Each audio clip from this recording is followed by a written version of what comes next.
आजादी का ये महापर्व 140 करोड़ संकल्पों का पर्व है। आजादी का ये पर्व सामूहिक सिद्धियों का गौरव का पल है और हृदय उमंग से भरा हुआ है। देश एकता की भावना को निरंतर मजबूती दे रहा है। 140 करोड़ देशवासी आज तिरंगे के रंग में रंगे हैं। हर घर तिरंगा, भारत के हर कोने से, चाहे रेगिस्तान हो या हिमालय की चोटियां, समंदर के तट हो या घनी आबादी वाले क्षेत्र, हर तरफ से एक ही गुंज है, एक ही जयकारा है। हमारी प्राण से भी प्यारी मातृभूमि का जयगान है।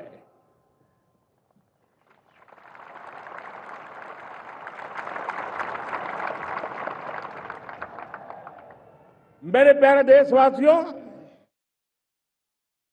सन 47 में अनंत संभावनाओं के साथ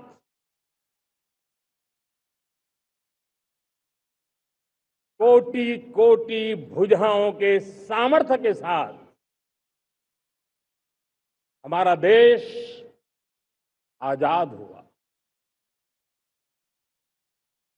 देश की आकांक्षाएं उड़ाने भर रही थी, लेकिन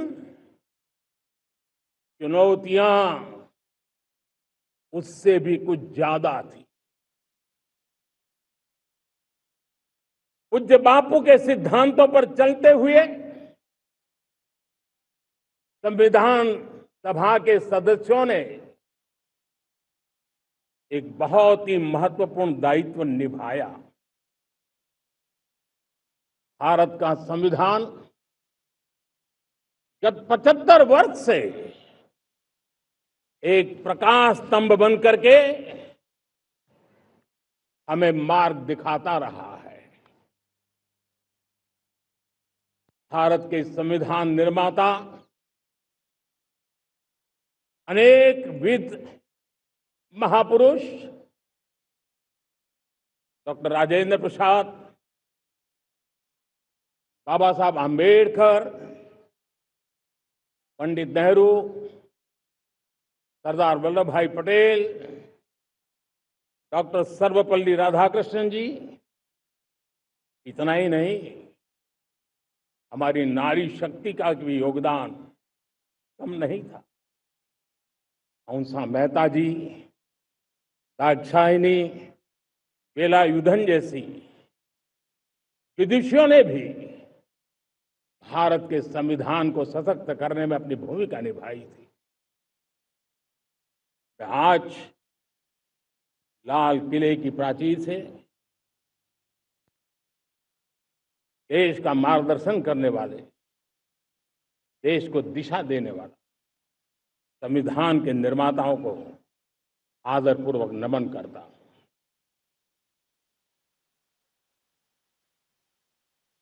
मेरे प्यारे देशवासियों, हम आज डॉक्टर श्यामा प्रसाद मुखर्जी की 125वीं जयंती भी मना रहे हैं। डॉक्टर श्यामा प्रसाद मुखर्जी भारत के संविधान के लिए बलिदान देने वाले देश के पहले महापुरुष थे। संविधान के लिए बलिदान, धारा 370 की दीवार गिराकर एक देश एक संविधान के मंत्र को जब हमने साकार किया तो हमने डॉक्टर श्यामा प्रसाद मुखर्जी को सच्ची श्रद्धांजलि दी। लाल किले पर आज कई विशेष महानुभाव उपस्थित हैं। दूर सुदूर गांव के पंचायतों के सदस्य हैं, ड्रोन दीदी के प्रतिनिधि हैं, लखपति दीदी की प्रतिनिधि हैं, खेल जगत से जुड़े लोग हैं, राष्ट्र जीवन में कुछ न कुछ देने वाले यहां महानुभाव उपस्थित हैं। एक प्रकार से यहां मेरी आंखों के सामने मैं लघु भारत के दर्शन कर रहा हूं और टेक्नोलॉजी के माध्यम से विशाल भारत के साथ भी आज लाल किला जुड़ा हुआ है। मैं आजादी के इस महापर्व पर देशवासियों का विश्व भर में फैलाए हुए भारत प्रेमियों का, हमारे मित्रों का हृदय से बहुत बहुत अभिनंदन करता हूं। साथियों, प्रकृति हम सब की परीक्षा ले रही है। पिछले कुछ दिनों में प्राकृतिक आपदाएं, भूस्खलन, बादलों का फटना, न जाने कितनी कितनी आपदाएं हम झेल रहे हैं। पीड़ितों के साथ हमारी संवेदना है। राज्य सरकारें और केंद्र सरकार मिलकर के बचाव के काम, राहत के काम, पुनर्वसन के काम में पूरी शक्ति से जुटे हुए हैं। साथियों, आज 15 अगस्त का एक विशेष महत्व भी मैं देख रहा। मुझे बहुत गर्व हो रहा है। आज मुझे लाल किले की प्राचीर से ऑपरेशन सिंदूर के वीर जाबाजों को सैल्यूट करने का अवसर मिला है।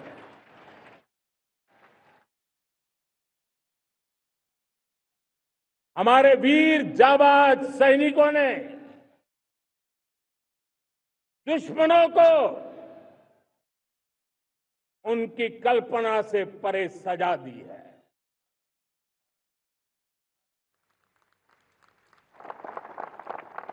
और इस अपील को पहलगाम में सीमा पार से आतंकियों ने आकर के जिस प्रकार का कत्ले आम किया, धर्म पूछ करके लोगों को मारा गया। पत्नी के सामने पति को गोलियां दी, बच्चों के सामने अपने पिता को मौत के घाट उतार दिया गया। पूरा हिंदुस्तान आक्रोश से भरा हुआ था। पूरा विश्व भी इस प्रकार से संहार से चौंक गया था। मेरे प्यारे देशवासियों, ऑपरेशन सिंदूर उसी आक्रोश की अभिव्यक्ति है।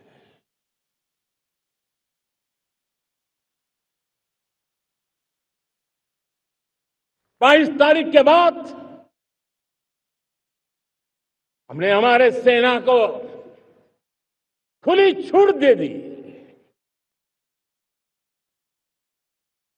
रणनीति वो तय करे, लक्ष्य वो तय करे,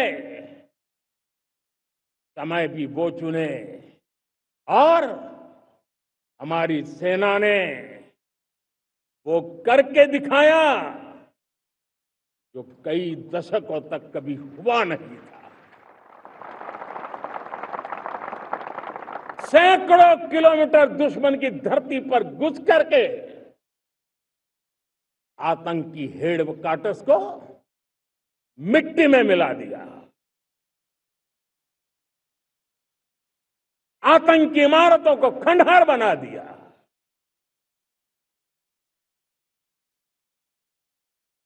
पाकिस्तान की नींद अभी भी उड़ी हुई है।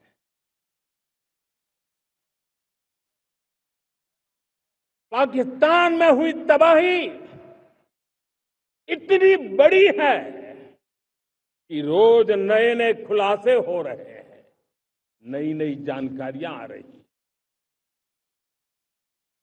मेरे प्यारे देशवासियों, हमारा देश कई दशकों से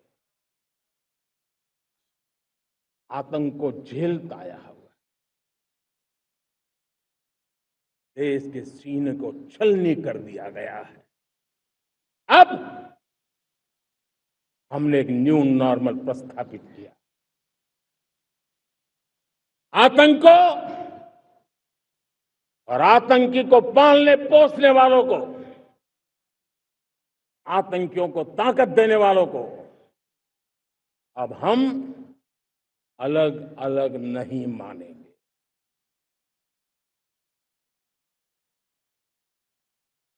वो मानवता के समान दुश्मन है, उनके बीच कोई फर्क नहीं है।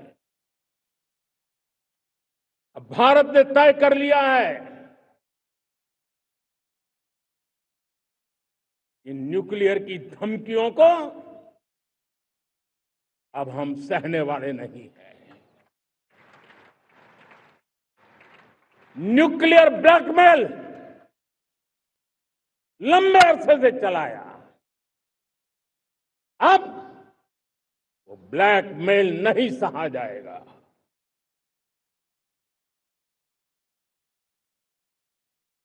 आगे भी अगर दुश्मनों ने ये कोशिश जारी रखी, हमारी सेना तय करेगी, सेना की शर्तों पर, सेना जो समय निर्धारित करे उस समय पर, सेना जो तौर तरीके तय करे उस तौर तरीके से, सेना जो लक्ष्य तय करे उस लक्ष्य को अब हम अमल में ला करके रहने वाले हैं। हम मुंह तोड़ जवाब देंगे। मेरे प्यारे देशवासियों, भारत ने तय कर लिया है, खून और पानी एक साथ नहीं बहेंगे।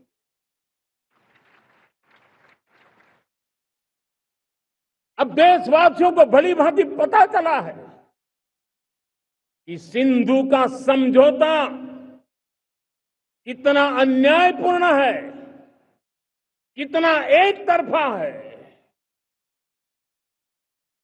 भारत से निकलती नदियों का पानी दुश्मनों के खेत को सींच रहा है और मेरे देश के किसान, मेरे देश की धरती पानी के बिना प्यासी है।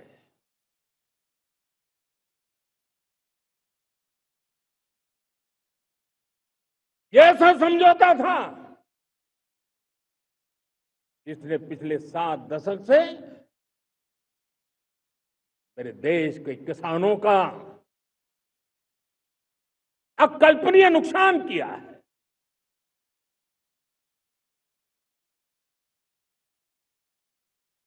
अब हिंदुस्तान के हक का जो पानी है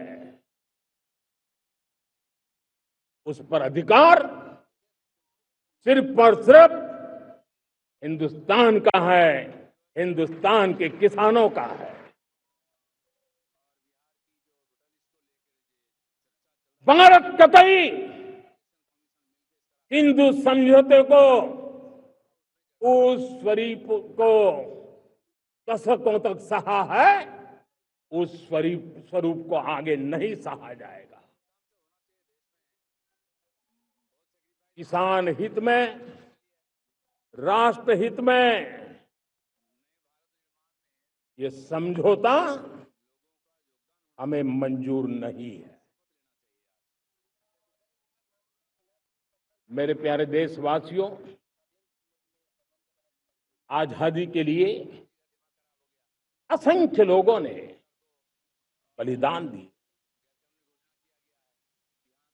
अपनी जवानी खपा दी, जेलों में जिंदगी गुजारी है, फांसी के तख्त पर लटके हैं, कुछ लेने पाने बनने के लिए नहीं, भारत के स्वाभिमान के लिए, कोटि कोटि जनों की आजादी के लिए, गुलामी की जंजीरों को तोड़ने के लिए। और मन में एक ही भाव था, स्वाभिमान। साथियों, गुलामी ने हमें निर्धन बना दिया, गुलामी ने हमें निर्भर भी बना दिया, औरों पर हमारी निर्भरता बढ़ती गई। हम सब जानते हैं, आजादी के बाद कोटि कोटि जनों के पेट भरना बड़ी चुनौती थी। कि यही मेरे देश के किसान हैं जिन्होंने खून पसीना एक करके देश के अन्न के भंडार भर दिए।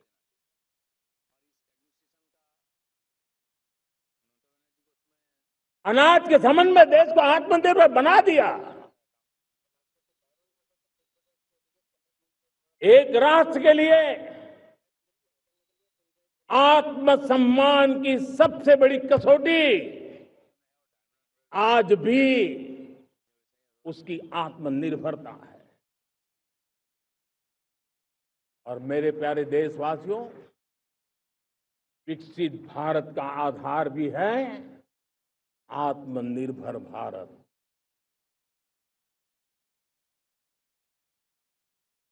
जो दूसरों पर ज्यादा निर्भर रहता है, उसकी आजादी पर उतना ही बड़ा प्रश्न चिन्ह लग जाता है। और दुर्भाग्य तो तब बन जाता है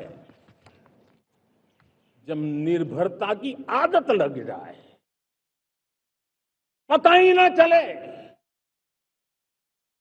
हम कब आत्मनिर्भरता छोड़ रहे हैं और कब किसी के निर्भर हो जाते हैं। ये आदत खतरे से खाली नहीं है और इसलिए प्रतिपल जागरूक रहना पड़ता है आत्मनिर्भर होने के लिए।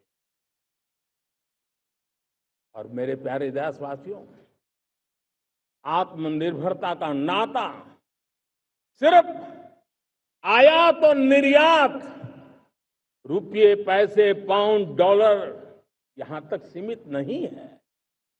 इतना सीमित अर्थ उसका नहीं है।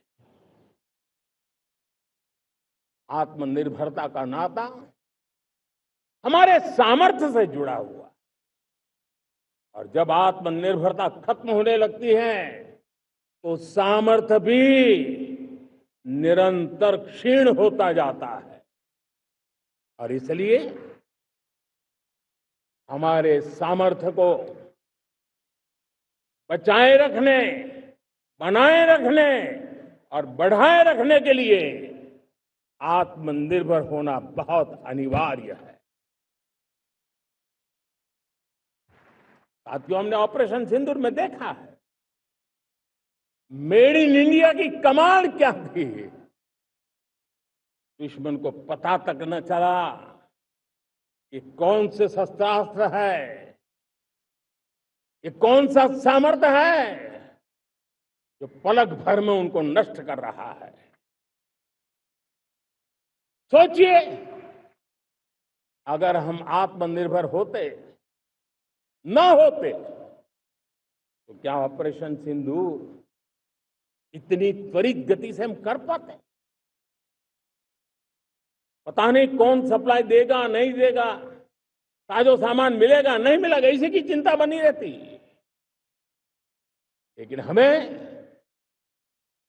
मेड इन इंडिया की शक्ति हमारे हाथ में थी, सेना के हाथ में थी इसलिए बिना चिंता, बिना रुकावट, बिना हिचकिचाहट हमारी सेना अपना पराक्रम करती रही। और ये पिछले 10 साल से लगातार डिफेंस के क्षेत्र में आत्मनिर्भरता पर हम एक मिशन लेकर के चले हैं, उसके नतीजे आज नजर आ रहे हैं। साथियों, मैं एक और विषय पर आपका ध्यान आकर्षित करना चाहता हूं। ये बात से कोई इनकार नहीं कर सकता कि 21वीं सदी टेक्नोलॉजी ड्रिवन सेंचुरी है। और जब टेक्नोलॉजी ड्रिवन है और इतिहास की तरफ नजर करें तो पता है, इतिहास गवाह है, जिन जिन देशों ने टेक्नोलॉजी में महारत हासिल की, वो देश विकास की ऊंचाइयों को पार कर गए, शिखर पर पहुंच गए। आर्थिक शक्ति नए पैमाने पर पहुंचती गई। हम जब टेक्नोलॉजी के अलग अलग आयामों की बात करते हैं तो मैं आपका ध्यान आकर्षित करता हूं सेमीकंडक्टर्स पे। उदाहरण के तौर पे बताता हूं, मैं यहां लाल किले से किसी सरकार की आलोचना करने के लिए खड़ा नहीं हुआ और नहीं मैं करना चाहता, लेकिन देश की युवा पीढ़ी को जानकारी होना भी उतना जरूरी है। हमारे देश में 50-60 साल पहले सेमीकंडक्टर को लेकर के फाइलें शुरू हुई। 50-60 साल पहले फैक्ट्री का विचार चालू हुआ। आप मेरे नौजवानों जानकर के हैरान हो जाएंगे, आज सेमीकंडक्टर जो पूरी दुनिया की एक ताकत बन गया है, 50-60 साल पहले वो विचार, वो फाइलें अटक गई, लटक गई, अटक गई। सेमीकंडक्टर के विचार की ही भ्रूण हत्या हो गई। 50-60 साल गवा दी। हमारे बाद कई देश सेमीकंडक्टर में आज महारत हासिल करके दुनिया में अपनी ताकत को प्रस्थापित कर रहे हैं। साथियों, आज हमने उस बोझ से मुक्त होकर के मिशन मोड में सेमीकंडक्टर के काम को आगे बढ़ा है। 6 अलग अलग सेमीकंडक्टर के यूनिट्स जमीन पर उतर रहे हैं। 4 नए यूनिट्स को हमने ऑलरेडी हरी झंडी दिखा दी है, ग्रीन सिग्नल दे दिया है। और देशवासियों और मेरे खास करके नौजवानों और विश्व भर में भारत की टेक्नोलॉजी की ताकत को समझने वाले लोगों को भी कहना चाहूंगा, इसी वर्ष के अंत तक मेड इन इंडिया, भारत की बनी हुई,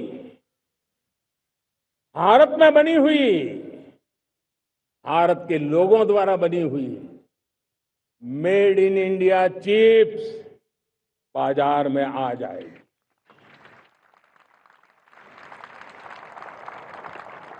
मैं दूसरा उदाहरण देना चाहता हूं। अब ऊर्जा के क्षेत्र में हम सब जानते हैं कि हम एनर्जी के लिए बहुत सारे देशों पर डिपेंडेंट है। पेट्रोल हो, डीजल हो, गैस हो, लाखों करोड़ रुपए हमें खर्च करके लाना पड़ता है। हमें इस संकट से देश को आत्मनिर्भर बनाना, ऊर्जा में आत्मनिर्भर बनाना बहुत जरूरी है।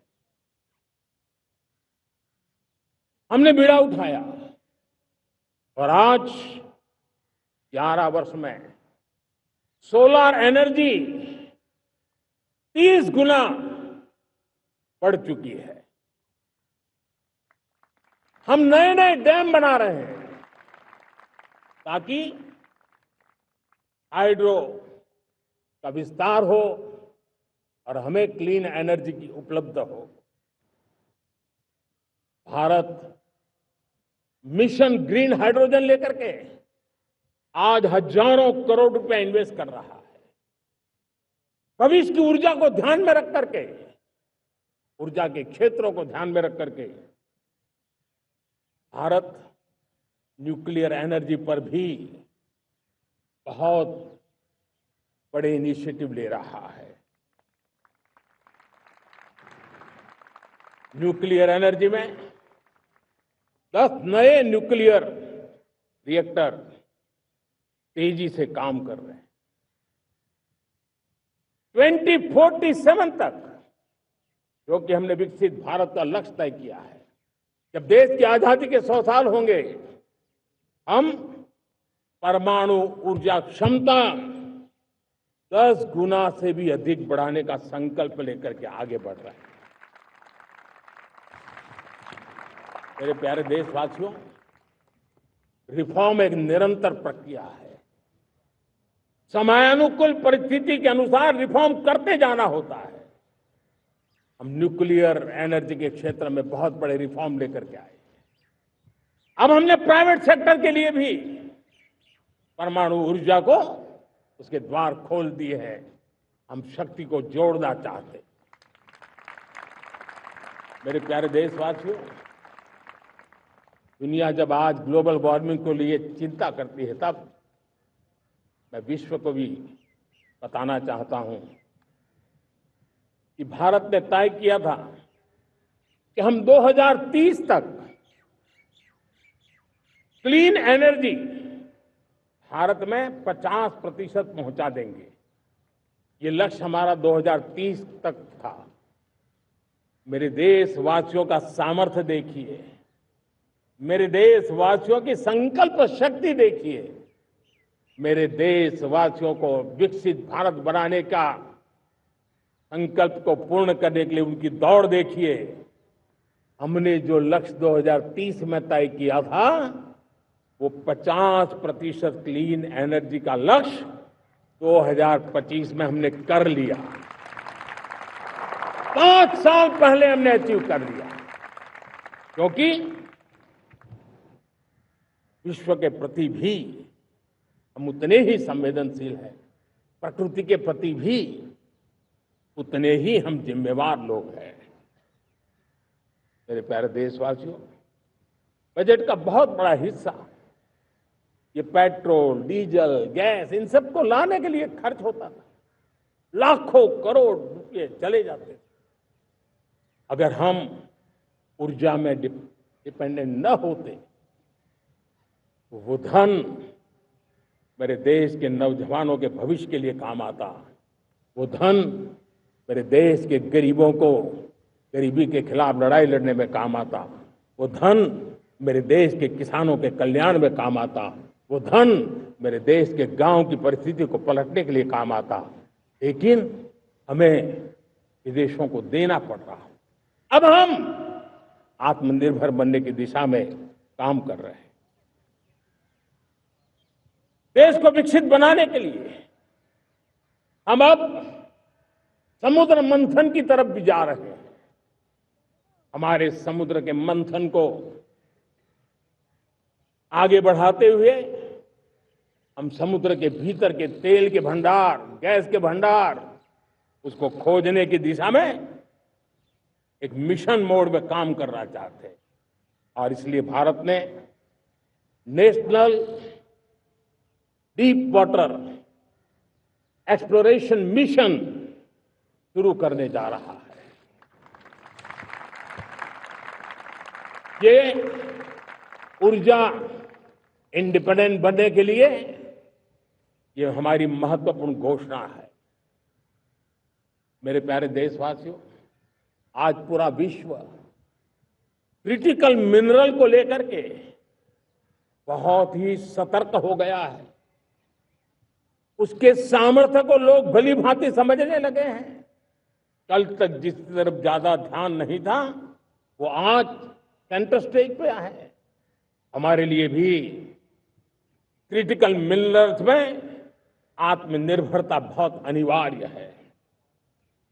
एनर्जी का सेक्टर हो, इंडस्ट्री का सेक्टर हो, रक्षा क्षेत्र हो, टेक्नोलॉजी के हर क्षेत्र हो, आज क्रिटिकल मिनरल्स की टेक्नोलॉजी के अंदर बहुत अहम भूमिका है। और इसलिए नेशनल क्रिटिकल मिशन हमने लॉन्च किया है। 1200 से अधिक स्थानों पर खोज का अभियान चल रहा है और हम क्रिटिकल मिनरल में भी आत्मनिर्भर बनने की दिशा में आगे बढ़ रहे हैं। मेरे प्यारे देशवासियों, स्पेस सेक्टर का कमाल तो हर देशवासी देख रहा, गर्व से भर जा रहा। और हमारे group captain Shubhanshu Shukla space station से लौट चुके हैं और आने वाले कुछ दिनों में वो भारत भी आ रहे हैं। हम स्पेस में भी अपने दम पर आत्मनिर्भर भारत गगनयान की तैयारी कर रहे हैं। हम अपने बलबूते पर हमारा अपना स्पेस स्टेशन बनाने की दिशा में हम काम कर रहे हैं। और पिछले दिनों स्पेस में जो रिफॉर्म किए गए, मुझे बहुत गर्व हो रहा है। मेरे देश के 300 से ज्यादा स्टार्टअप्स आप सिर्फ और सिर्फ स्पेस सेक्टर में काम कर रहे हैं और उन 300 स्टार्टअप में हजारों नौजवान पूरे सामर्थ्य के साथ जुटे हैं। ये है मेरे देश के नौजवानों की ताकत और ये है हमारे देश के नौजवानों के प्रति विश्वास। मेरे प्यारे देशवासियों, 140 करोड़ भारतवासी 2047 में जब आजादी के 100 साल होंगे, विकसित भारत के संकल्प को परिपूर्ण करने के लिए पूरी ताकत से जुटे हैं। इस संकल्प की पूर्ति के लिए भारत आज हर सेक्टर में आधुनिक इकोसिस्टम तैयार कर रहा है और आधुनिक इकोसिस्टम हर क्षेत्र में हमारे देश को आत्मनिर्भर बनाएगा। आज मेरा लाल किले की प्राचीर से मेरे देश के युवा वैज्ञानिकों को, मेरे टैलेंटेड यूथ को, मेरे इंजीनियर्स को और प्रोफेशनल्स को और सरकार के हर विभागों को भी मेरा आह्वान है, क्या हमारा अपना made in India fighter jets के लिए जेट इंजन हमारा होना चाहिए कि नहीं होना चाहिए?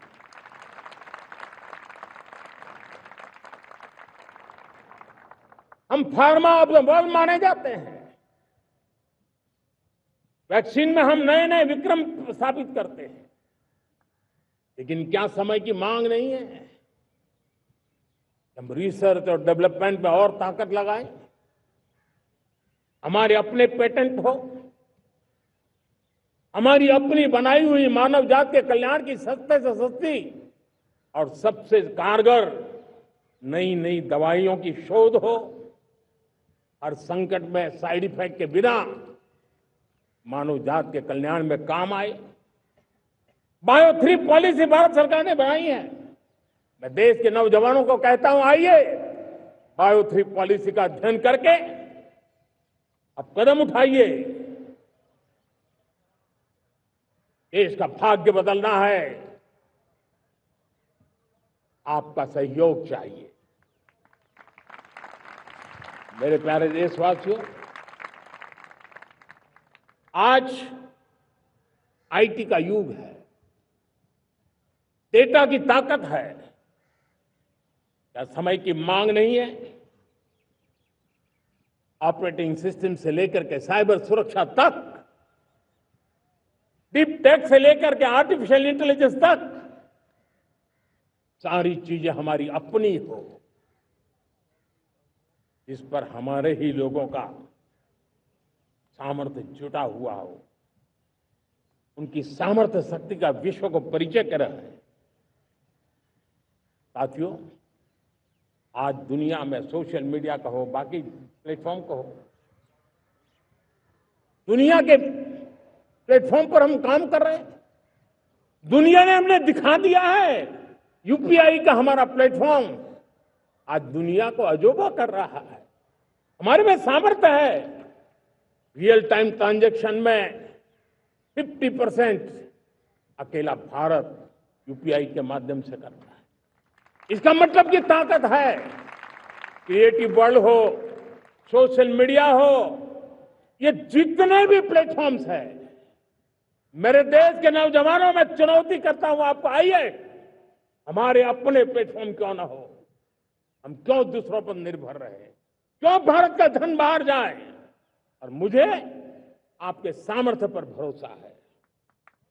मेरे प्यारे देशवासी, जैसे ऊर्जा के क्षेत्र में हम डिपेंडेंट हैं, वैसा ही देश का दुर्भाग्य है कि फर्टिलाइजर, उसमें भी हमें दुनिया पर निर्भर रहना पड़ता है।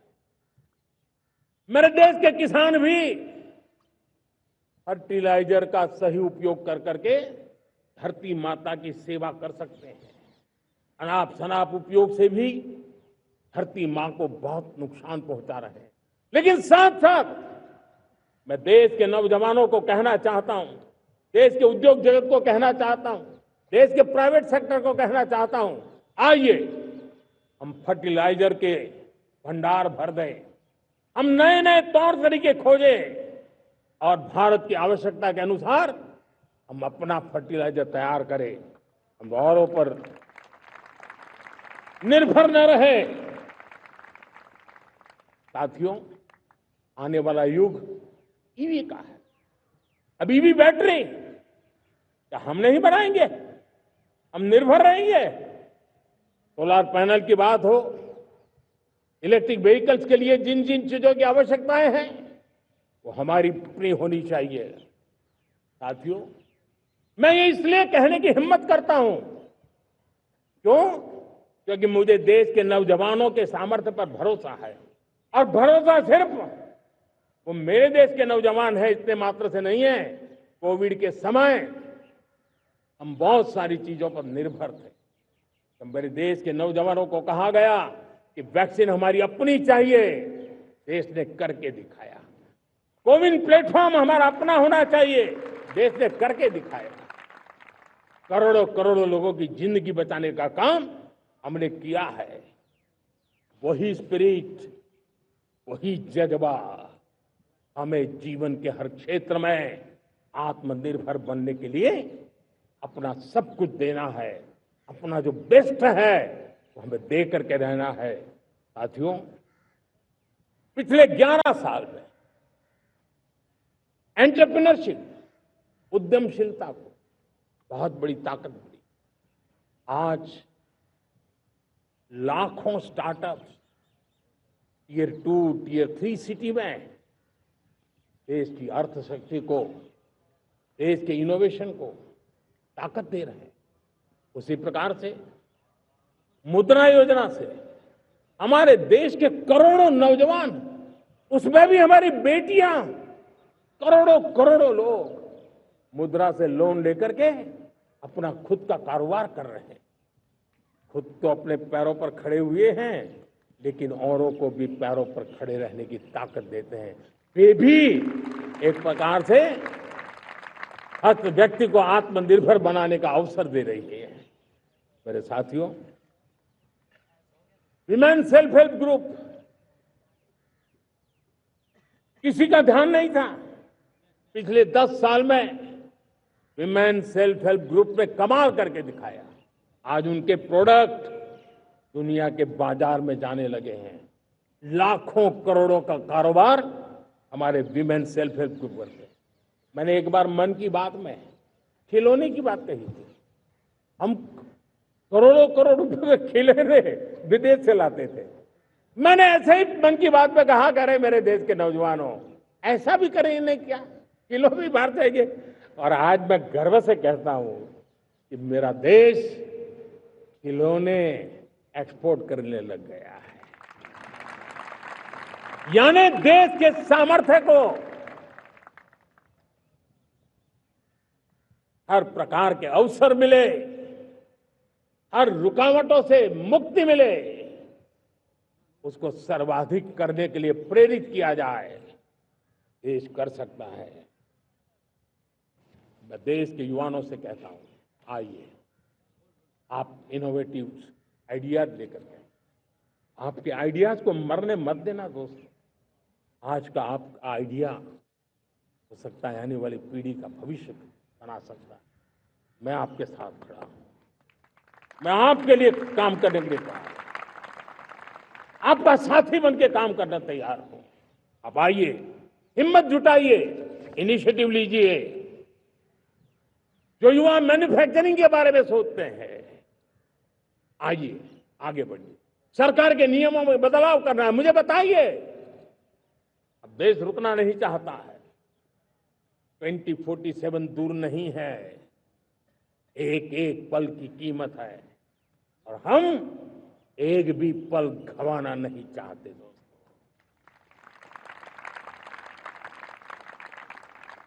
साथियों, ये आगे बढ़ने का अवसर है, बड़े सपने देखने का अवसर है, संकल्प के लिए समर्पित होने का अवसर है। जब सरकार आपके साथ है और मैं स्वयं आपके साथ हूं, तब हम नया इतिहास बना सकते हैं। साथियों, आज नेशनल मैन्युफैक्चरिंग मिशन पर बहुत तेजी से काम हो रहा है। हमारे एमएसएमई उसका लोहा दुनिया मानती है। ये दुनिया में बड़ी बड़ी चीजें बनती है ना, कुछ न कुछ तो औजार हमारे देश के एमएसएमई के द्वारा जाते हैं, बड़े गर्व के साथ जाते हैं। लेकिन हम कॉम्प्रिहेंसिव इंटीग्रेटेड विकास की राह पर जाना चाहते हैं और इसलिए उनकी शक्ति बढ़े। और उसमें भी मैंने पहले एक बार लाल किले से कहा था,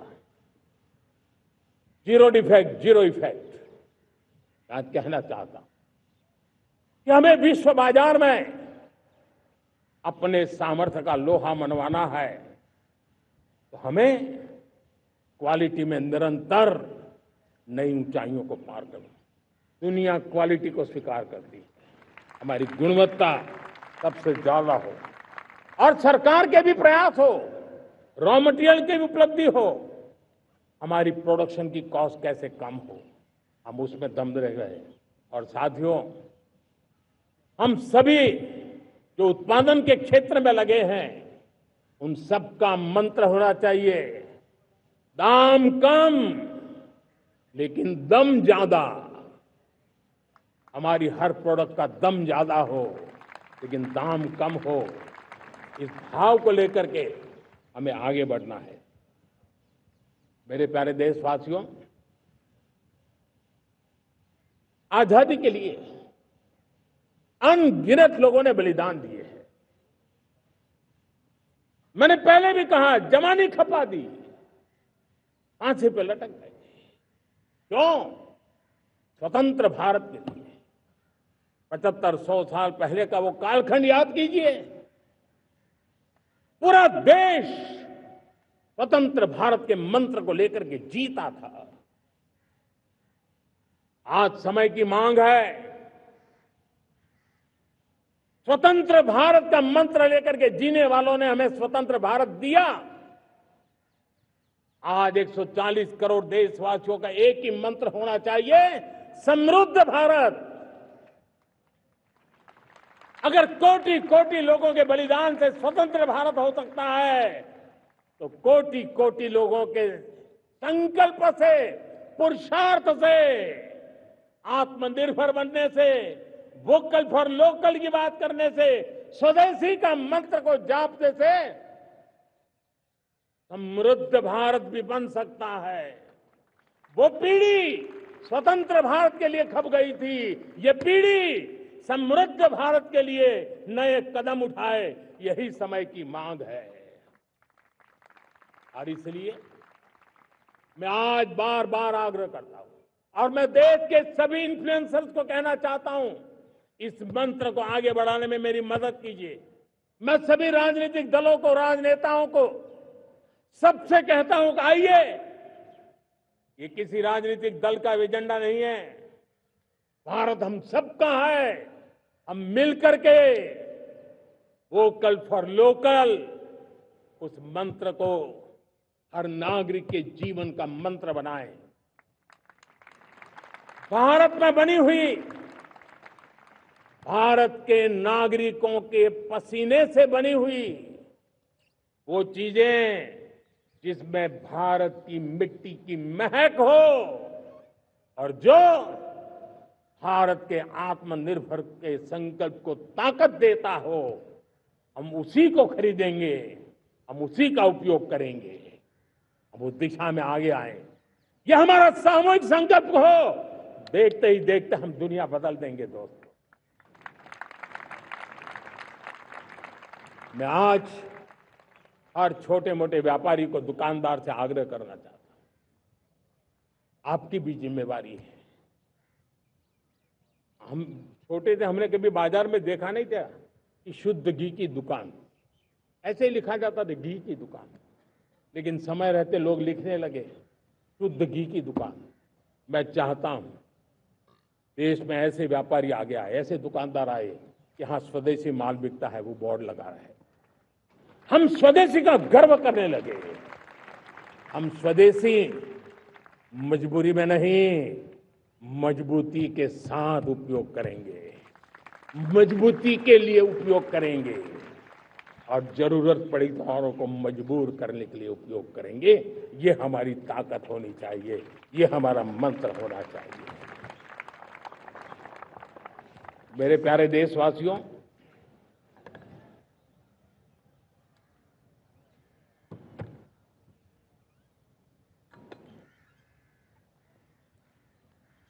मुझे बहुत लंबे समय से सरकार में काम करने का अवसर मिला है। मैंने कई सारे उतार चढ़ाव देखे हैं, सरकारों की मुसीबतों से भी मैं परिचित हूं, व्यवस्थाओं की मर्यादाओं से भी परिचित हूं, लेकिन उसके बावजूद भी हमारी जिम्मेवारी है कि हम किसी की लकीर को छोटी करने में अपनी ताकत बर्बाद न करें। मैं बड़े अनुभव से कहता हूं, किसी दूसरे की लकीर छोटी करने के लिए अपनी ऊर्जा हमें नहीं खपानी है। हमें पूरी ऊर्जा के साथ हमारी लकीर को लंबा करना है।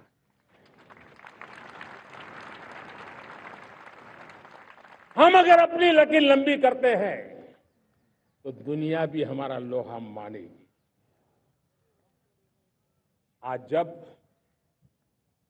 वैश्विक परिस्थितियों में आर्थिक स्वार्थ दिनों दिन बढ़ रहा है, तब समय की मांग है कि हम उन संकटों के रोते बैठने की जरूरत नहीं है, हिम्मत के साथ हम अपनी लकीर को लंबी करें। और मैं 25 साल के शासन के अनुभव से कह सकता हूं, अगर ये रास्ता हमने चुन लिया, हर किसी ने चुन लिया, तो फिर कोई स्वार्थ हमें अपनी चंगुल में नहीं फंसा सकता है। मेरे प्यारे देशवासियों, बीता दशक रिफॉर्म, परफॉर्म, ट्रांसफॉर्म कर रहा है, लेकिन अब हमें और नई ताकत से जुड़ना है। पिछले दिनों हमने कई रिफॉर्म्स किए, एफडीआई हो, इंश्योरेंस कंपनी की बात हो, विश्व की यूनिवर्सिटीज को भारत के अंदर स्थान देने की बात हो, कई रिफॉर्म्स किए हैं।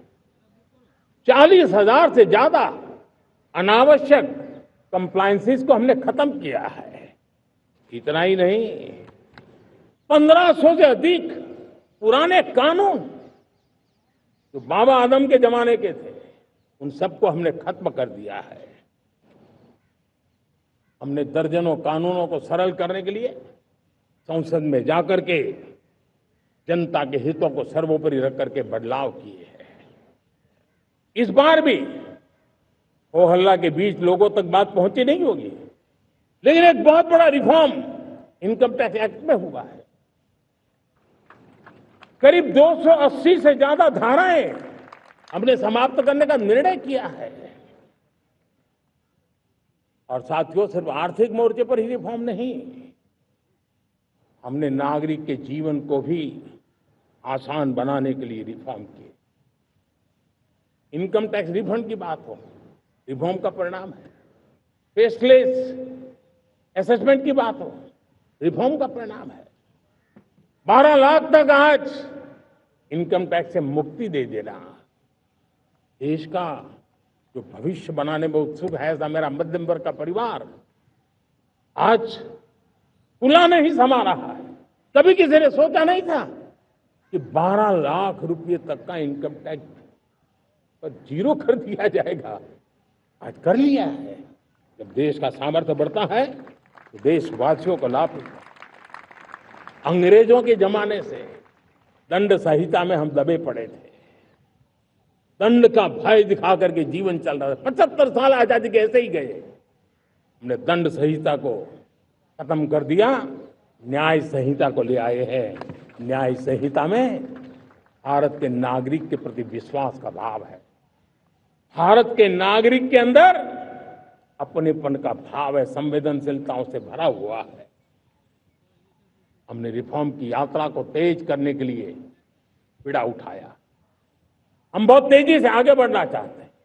मैं चाहता हूं देशवासियों, देश के लिए कर रहा हूं, मैं मेरे लिए नहीं कर रहा हूं, किसी का बुरा करने के लिए नहीं कर रहा हूं। मेरे राजनीतिक दल, मेरे प्रतिस्पर्धी साथी भी देश की उज्जवल भविष्य के लिए आगे आए, हमारा साथ दे। स्ट्रक्चरल रिफॉर्म्स की बात हो, रेगुलेटरी रिफॉर्म्स की बात हो, पॉलिसी रिफॉर्म की चर्चा हो, प्रोसेस रिफॉर्म की चर्चा हो, प्रोसीड्यूरल रिफॉर्म्स करने की जरूरत हो, हर प्रकार के रिफॉर्म्स ये आज हमने मकसद बना करके चले हैं।